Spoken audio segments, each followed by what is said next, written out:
Saludos oyentes de radio, gracias por escucharnos en la tarde-noche de este martes 29 de marzo del año 22. El Consejo de Ministros ha aprobado hoy el decreto en el que fija el Gobierno lo que tienen que aprender, o más bien lo que ya no tendrán que aprender de forma obligatoria, los alumnos de 12 a 16 años que cursan la ESO. Apunten. ¿Desaparece como contenido obligatorio el estudiar la conquista de América o la Revolución Francesa? Tampoco estudiarán filosofía. En lengua desaparece la historia literaria. En matemáticas no entran, por ejemplo, ya los logaritmos. Y en economía no aparecen tampoco contenidos como ¿qué es la inflación o el déficit?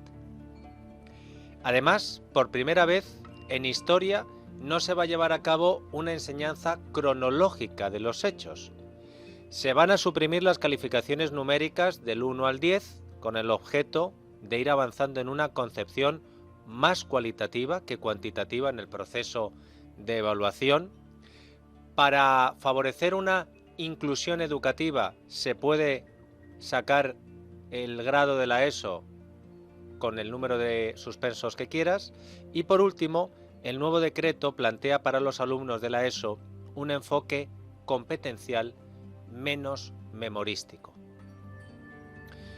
Puede que a usted,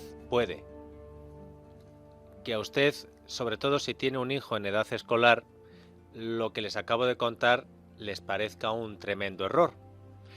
Pero después de escuchar cómo ha explicado hoy el Gobierno su plan de choque para combatir la escalada de precios, entenderán por qué el Gobierno no quiere que las futuras generaciones sepan lo que es la inflación o el déficit, por qué no quieren que las cosas se expliquen por orden cronológico, por qué no quieren que ejercitemos la memoria y por qué no les gusta al Gobierno que califiquemos los resultados de su gestión, por ejemplo, del 1 al 10, de una forma cuantitativa, y nos centremos en lo cualitativo, que es mucho más bonito y también más subjetivo.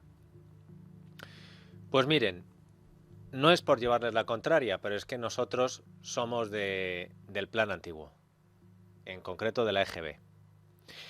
Empezando por orden cronológico, lo que primero les tengo que contar de la rueda de prensa celebrada en el Palacio de la Moncloa hoy es quién se ha quedado fuera de ella. Por primera vez desde que la nombraron para el cargo, Isabel Rodríguez no ha ejercido de portavoz del Gobierno. No sabemos quién ha tomado la decisión de apartarla, pero es entendible. Y digo que es entendible porque la cuestión de hoy era muy técnica, muy complicada y además se ha terminado el decreto del plan de choque para lo de los precios deprisa y corriendo y a última hora, con lo cual no daba mucho tiempo a estudiar. Aunque como no hay que ejercer la memoria, pues tampoco importaría, ¿verdad? Pero bueno, al final, no sé si para evitar que alguien metiera la pata, el Gobierno ha decidido que solo salieran a la rueda de prensa las ministras que tenían competencias directas en el plan de choque. Por eso, también es entendible que la ministra de Hacienda, María Jesús Montero, se haya quedado fuera de la rueda de prensa. Si fuera verdad, como trata de vendernos el Gobierno, de que en este nuevo plan de choque hay una bajada de impuestos añadida, ¿creen ustedes que la ministra de Hacienda se habría quedado sin salir para anunciar la bajada de impuestos? Yo no sé si a nuestra estimada MJ Montero le ha hecho gracia el perderse el sarao, pero lo que sí sé es que ella ha querido reclamar hoy su propia cuota de protagonismo durante la mañana y antes de que se hiciera oficial, antes de que se diera la rueda de prensa posterior al Consejo de Ministros, ella se ha dedicado a hacer anuncios en una entrevista que ha concedido en Telecinco. Pero no solo anuncios. Atención porque después de recomendarnos planchar de madrugada, bajar la calefacción o ir en bicicleta al trabajo porque no cuesta trabajo, desde el Gobierno nos han dado hoy otro consejo para que ahorremos. La ciudadanía tiene que estar atenta a todas esas ofertas que, gracias a esta medida que hemos pedido a todas ellas, de que en este momento sean capaces de aportar, le doy las gracias por ello, podamos tener diferentes ofertas en este momento en el mercado. Ya lo saben, la ministra de Hacienda, en vez, yo que sé, de deflactar la subida de los precios del IRPF o haber promovido una bajada del IVA de los carburantes, lo que nos ha dicho hoy a los españoles es que tenemos que estar atentos a las ofertas de las gasolineras. Le ha faltado decir a María Jesús Montero, oye, hazte la tarjeta de Repsol, Cepsa o la BP, porque creo que te dan puntos y luego hay unos premios muy chulis. Lo siento por María Jesús Montero, pero a lo mejor por cosas como esta se ha quedado fuera de la rueda de prensa. Las que sí han estado han sido las 3 vicepresidentas de Economía, de Transición Ecológica y de Trabajo. Nadia Calviño, Teresa Rivera y Yolanda Díaz. Y la verdad es que voy a dejar que sean ustedes los que califiquen sus intervenciones del 1 al 10, si quieren añadir del 0 al 10, pero eso ya es cosa suya. Después, eso sí, de que escuchen cómo se han desenvuelto en la presentación de las medidas y en las preguntas de los periodistas. A la primera que quiero que escuchen es a Yolanda Díaz, que por alguna razón que yo desconozco, hoy ha estado especialmente nerviosa y balbuceante. Esto que van a oír era de la parte de su intervención, la que tenía escrita, antes de que los periodistas pudieran hacer preguntas. El ingreso mínimo vital, que bueno, claro que es dirigido, y hemos de ponerlo en valor como la primera vez que se ha hecho en este gobierno en democracia, va dirigido pues a personas con rentas bajas o bien trabajadores y trabajadoras con rentas salariales muy bajas, y en este sentido, por el impacto que está causando la inflación, el ingreso mínimo vital se ve revalorizado en un 15%. Balbucea Yolanda Díaz al hablar del ingreso mínimo vital porque sabe que de media asciende a 190 y pocos euros mensuales por beneficiario y que solo ha llegado al 35% de las personas inicialmente previstas. No lo sé, pero con el bono social y el tope del precio del alquiler tampoco se la ha visto muy suelta. A esta medida, la explicará la vicepresidenta tercera, implementamos y mejoramos el bono social hasta alcanzar a 600.000 familias, más allá de las que ya teníamos protegidas en nuestro país. Para los grandes tenedores, ahí tendrán que aplicar el índice del 2%, y en el caso de propietarios o propietarias de viviendas físicos, bueno, pues ahí tendrán que hacer dos cosas. Una, renegociar su renta, pero siempre, como estoy diciendo, con carácter subordinado. En caso de no alcanzar ese acuerdo, tendrán que fijar la renta en ese límite que hemos establecido del 2%. ¿Qué hace la ministra de Trabajo? Perdón por la pregunta, pero ¿qué hace la ministra de Trabajo hablando ella del bono social energético y del precio del alquiler de las viviendas? ¿Puede que al no ser sus temas se la viera hoy especialmente más insegura? ¿O es que Yolanda Díaz sabía que las medidas que estaban vendiendo como parte del escudo social no les parecían suficientes ni siquiera a los suyos? Escuchen, porque el que va a hablar es Unai Sordo, de Comisiones Obreras. Se queda, en nuestra opinión, corto en todo lo que tiene que ver con la protección de los colectivos y de las personas más vulnerables. Echamos en falta, pese a las medidas que se toman sobre el ingreso mínimo vital y sobre el bono eléctrico, echamos en falta más ambición en la protección de las personas vulnerables. Por estas críticas de Unai Sordo, de Comisiones Obreras, no le han preguntado a Yolanda Díaz, con esos vínculos tan estrechos con Comisiones Obreras, pero sí que le han preguntado por las críticas del presidente de la patronal. Vamos a escuchar lo que ha dicho Antonio Garamendi sobre lo de prohibir el despido aprobado hoy por el Gobierno y la respuesta que le ha dado desde Moncloa la vicepresidenta tercera. Aquí Yolanda Díaz no titubeaba, aquí le ha salido un poco de chulería. Bueno, yo creo que lo he dicho taxativamente. Yo creo que es la medida posiblemente que menos vamos a compartir. Es decir, o sea, que acabamos de acordar una reforma laboral, que el mercado es libre y que, bueno, si a la ministra le parece muy bien que no se puede despedir, bueno, pues que monte una empresa ella y que lo haga. Es decir, porque además el tema de despedir o no despedir, lo quiero aclarar, parece como que a la gente le divierte despedir. Es que las empresas están en una situación muy complicada y en un momento dado, pues posiblemente, o se despide, o se reduce salarios, o se reducen costes de otro tipo, o se cierran. Es que, lo digo porque a veces parece como que es que esto se hace por afición y no es así. Quería preguntar también a la vicepresidenta segunda, Yolanda Díaz, por unas declaraciones que ha hecho el señor Garamendi, bueno, en las que ha dejado claro que no le gusta nada su propuesta de prohibir los despidos. Ha dicho textualmente que si usted no permite despedir, pues que monte usted su propia empresa y sabrá cómo se funciona. Quería saber si puede contestar a estas declaraciones. Seguramente el señor Garamendi conoce mejor que yo que ya ha pactado él, en nombre de la COE, este mecanismo en la crisis de la pandemia, y seguro también que tiene la suficiente empatía social para entender y explicar a la ciudadanía de nuestro país que no se puede recibir dinero público a modo de cotizaciones a la seguridad social pagadas por los españoles y las españolas y a la vez despedir. Como este mecanismo ha sido muy exitoso y ha funcionado muy bien en la gestión de la pandemia, estoy segura que lo conoce perfectamente, más allá de que comprendo bien que él es un empresario y representa a los intereses de los empleadores de nuestro país. Pues miren, en esto le tengo que dar la razón a Yolanda Díaz. Antonio Garamendi tiene merecido lo que acaba de escuchar. Los empresarios no, pero Antonio Garamendi sí, porque como bien decía Yolanda Díaz, todo esto de lo que se queja Antonio Garamendi forma parte de un PAC, y gracias al apoyo del presidente de la patronal, a la ministra de Trabajo, Yolanda Díaz, ha podido hacer cosas como esta. Dejamos a Yolanda Díaz y vamos con Nadia Calviño. Antes de que escuchen a Nadia Calviño, quiero que sepan que el eslogan que se han inventado hoy para la presentación de este plan de choque los expertos en propaganda del Palacio de la Moncloa era el siguiente: España responde. Quédense con el eslogan España responde y luego juzguen si Nadia Calviño ha respondido a las preguntas de los periodistas.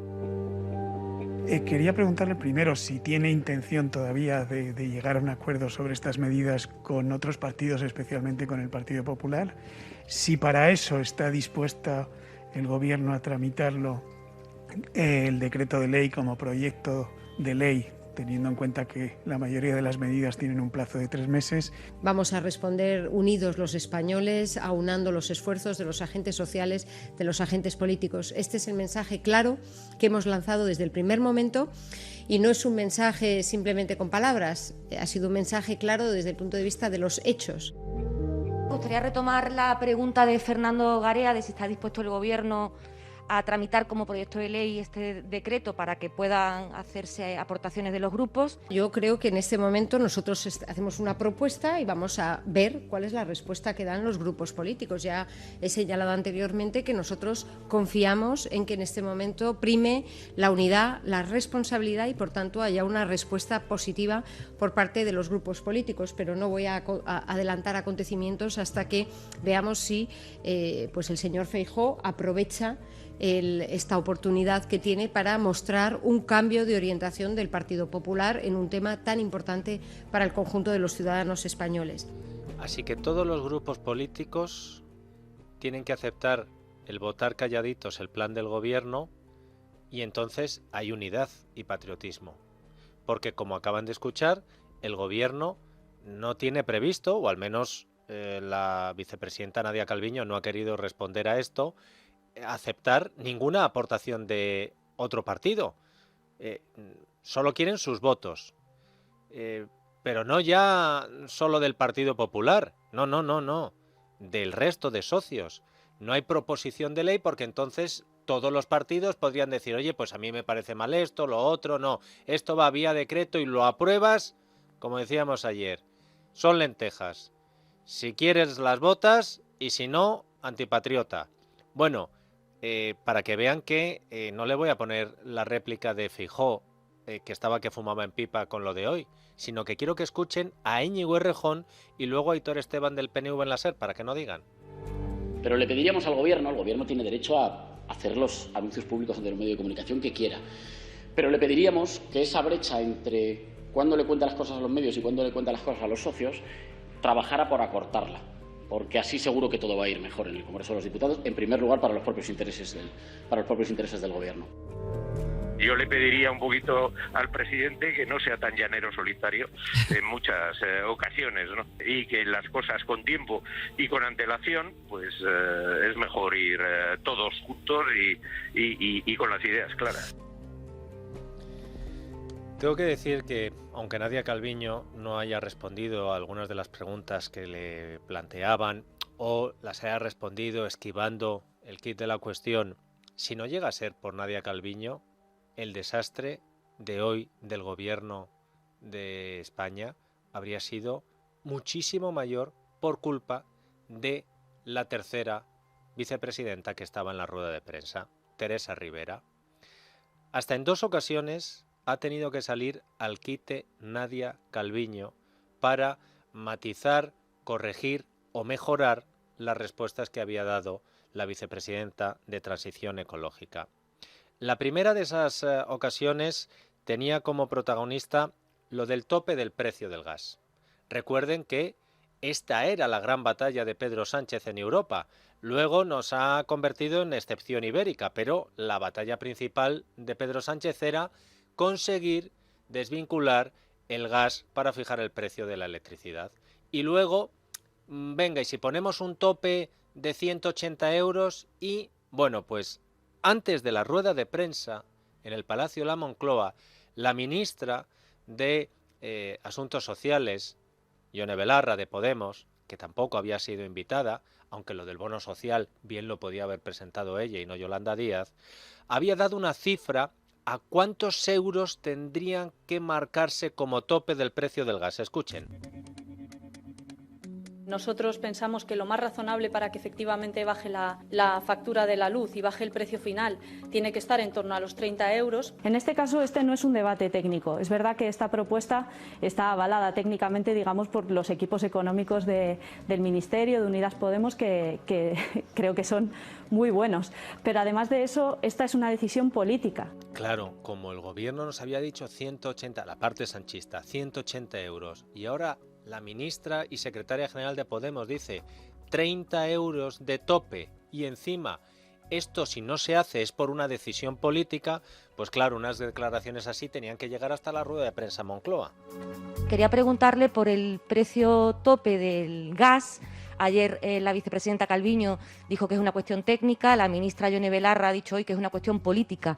La fijación del precio en torno a unos 30 euros, dice ella. Me gustaría saber cuál es el criterio de esa fijación del precio que van a presentar a la Comisión Europea y si nos puede ajustar una cifra aproximada, dado que hay una parte del Gobierno que está hablando de 30 euros. En este momento estamos concentrados en dar una respuesta con un plan de choque eficaz, contundente, ante un reto absolutamente extraordinario como es el impacto de la guerra en la frontera de Europa. Vamos a centrar en este momento, a concentrarnos en garantizar mitigar ese impacto negativo. ¿Querías añadir algo, Yolanda? No. Acaba de decir la vicepresidenta. Negociar cuál es el umbral de referencia que a la Comisión le parezca razonable no es algo que se pueda resolver en un contexto a la ligera. Es un proceso complejo que hay que explicar por qué se utiliza una referencia u otra y que requiere un trabajo importante detrás. Es obvio que el objetivo político es reducir el precio de la electricidad y en eso estamos todos de acuerdo. Y es obvio también que cada uno de los componentes, cada uno de los elementos es relevante para el resultado, pero requieren de un trabajo técnico que se está produciendo en este momento. Creo que me gustaría resumir en 3 palabras lo que ha explicado magníficamente la vicepresidenta tercera, porque efectivamente es una cuestión política y técnica. La respuesta, ¿cuál es el objetivo del Gobierno de precio del gas? La respuesta política es el más bajo posible.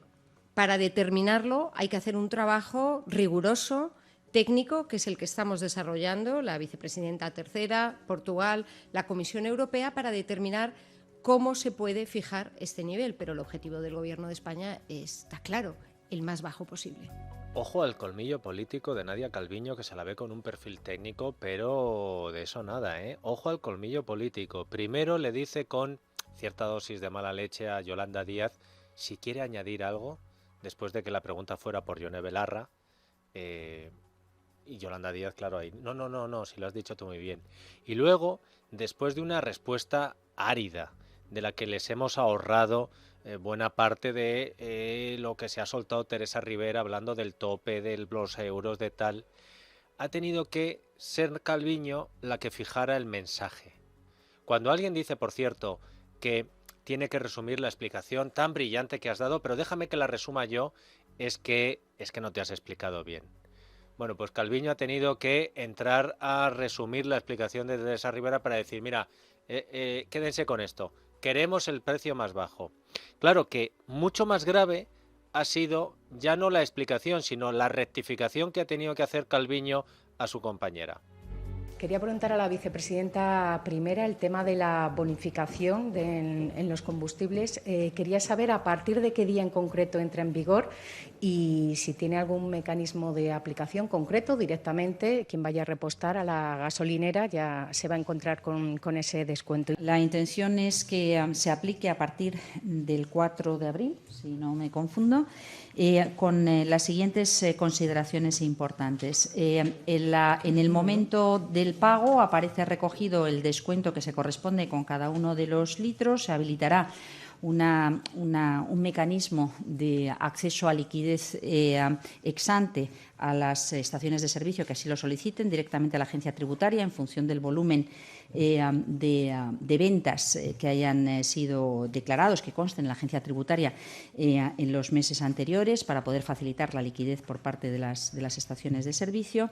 Y con respecto a los 5 céntimos de prestación, lo que hemos activado es un mecanismo que permite a las petroleras el poder hacer una oferta que debe ser pública, debe haber sido comunicada oficialmente al Ministerio y que evidentemente será seguido el cumplimiento de su aplicación, por si consideran que en lugar de este descuento inmediato a través de las estaciones de servicio quieren implementar un mecanismo paralelo que esté por encima de esos 5 céntimos. El objetivo que tenemos es que estas medidas entren en vigor, esta medida en concreto, el 1 de abril.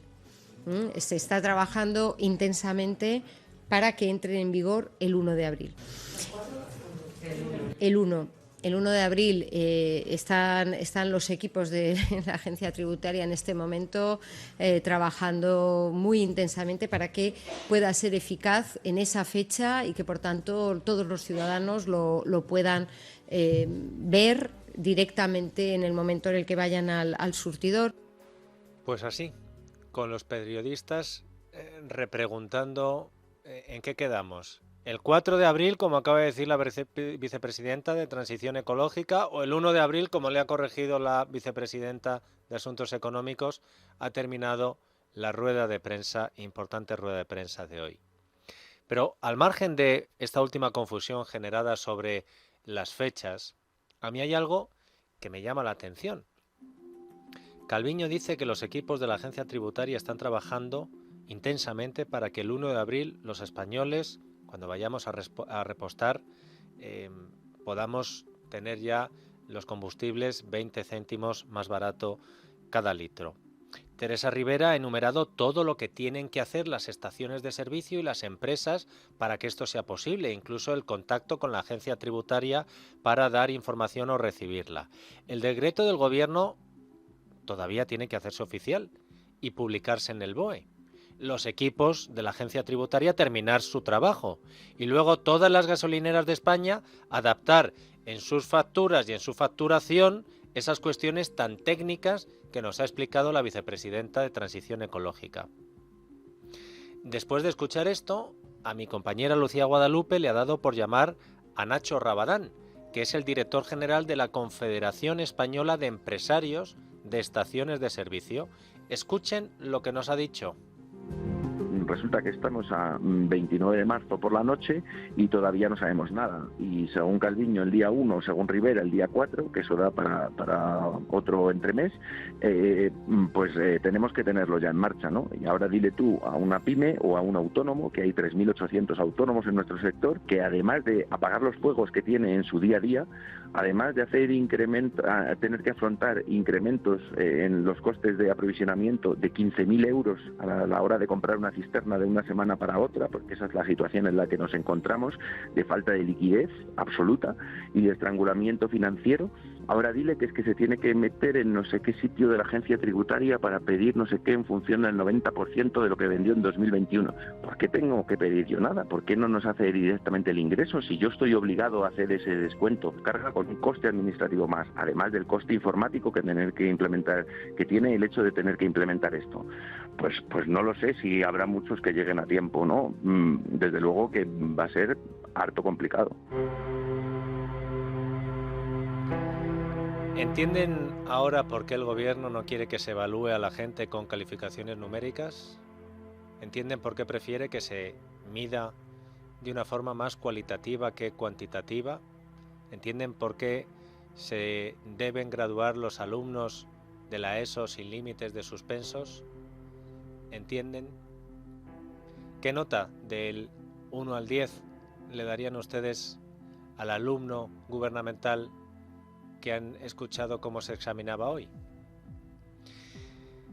Les diría que se tomen las cosas con filosofía. ¿Saben por qué?